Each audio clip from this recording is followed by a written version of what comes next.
السلام علیکم ملګرو. وسیم اکرم د عمران خان په حق کې आवाज اوچت کړی دی او د پاکستان کرکټ بورډ سافټویر هم اپډیټ شوی دی او شاهد افریدي هم سیاست ته راځي. نو په دې خبره کې څومره حقیقت دی پوره معلومات در سره په دې ویډیو کې شیر کوم. نو ویډیو راست تر اخره پورې وګورئ. اول لازم مرګرو د وسیم اکرم په باره کې خبره کوو. وسیم اکرم د عمران خان په حق کې راوتلی دی. څنګه چې تاسو ته معلومه ده چې پاکستان کرکټ بورډ اول ورځ ویډیو جاری کړی و. پاکستان کرکټ ټیم چې څومره هم ټورنمنټونه ګټلي وو نو دغه چې کوم د ویډیو کلیپونه او تصویران په دغه ویډیو کې شامل کړي وو. پاکستان کرکټ بورډ یو پرومو ویډیو شیر کړی و چې په دې ویډیو کې د عمران خان چې کوم د 1992 د ورلد کپ تصویرانو او ویډیو کلیپ وي نو هغه ته چې کوم د پاکستان کرکټ بورډ ریموو کړی وي. د پاکستان کرکټ بورډ په دغه پرومو ویډیو کې عمران خان چې کوم د مکمل نو ښودل شوی. د عمران خان چې د 1992 د ورلد کپ کم تصویرانو نو هغه ته هم کراپ شوی وو. په دې پرومو ویډیو کې د عمران خان د نشو کولو په وجه باندې په پاکستان کرکټ بورډ باندې په ټوله دنیا کې ډېر تنقید وشو. د دې ویډیو جاری کېدو نه بعد په پاکستان کرکټ بورډ باندې ډېر سخت تنقید شروع شو چې 1992 ورلد کپ چې کوم د عمران خان ګټل او د عمران خان په دې ویډیو کې چې کوم د نه تصویر او نه ویډیو کلیپ راغسته شوی دی.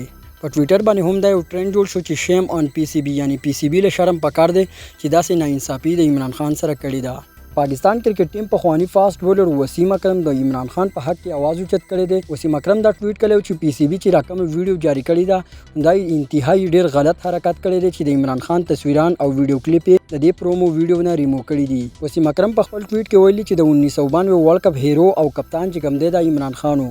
د عمران خان په وجه باندې موږ د 1992 ورلد کپ ګټلی دی. پاکستان کرکټ بورډ ته پکار دی چې دا ویډیو ډیلیټ کړي. نو ډیر خلک د عمران خان په حق کې راوتلي وو. د عمران خان په حق کې आवाज اوچت کړی وو او په پاکستان کرکټ بورډ باندې ډیر زیات تنقید هم شروع وو.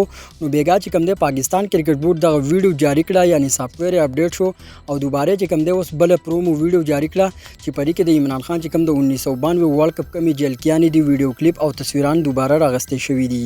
نو پاکستان کرکټ بورډ چې کوم پرومو ویډیو جاری کړی و چې په هغې کې د عمران خان د 1992 ورلد کپ کم تصویران او جلکیانې چې وي نو هغه پکې نوی شامل خو اوس پاکستان کرکټ بورډ دغه ویډیو ډیلیټ کړله او بیګا بل ویډیو اپلوډ کړله چې په دغه کې د عمران خان کې کم تصویران دي او کم ویډیو کلیپونه دي نو هغه پکې دوباره شامل کړي شوي دي. د نه علاوه راځو مرګرو خبره کوو چې شاهد افریدي رښتیا سیاست ته راځي او کومه پارټۍ کې به شاملېږي. په سوشل میډیا باندې هم ډېرې خبرې اترې شروع چې شاهد افریدي اوس سیاست ته راځي. نو شاهد افریدي ته ډېر غټ اپر شوی دی چې ته سیاست ته راشه خو شاهد افریدي مکمل انکار کړی دی. شاهد افریدي ویلي چې زه خپل فاونډیشن چلوم چې په دې کې د یتیمانانو د غریبانو چې کم دی ډېر خیال ساتل کېږي او دغې ته زه سیاست ویم او د پاکستان د دې ګنده سیاست نه زه همیشه لپاره ځان ساتم.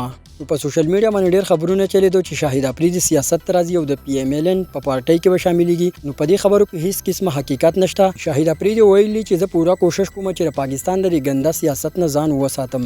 نو تاسو سره یې څه نظر لرئ چې شاهد افریدي سیاست ته راشي او که نه؟ زما خپله رایه دا ده چې شاهد افریدي نه دي په کار چې سیاست ته راشي ځکه چې شاهد افریدي اوس دا کم عزت دی نو بیا چې کم دی دا عزت نه وي.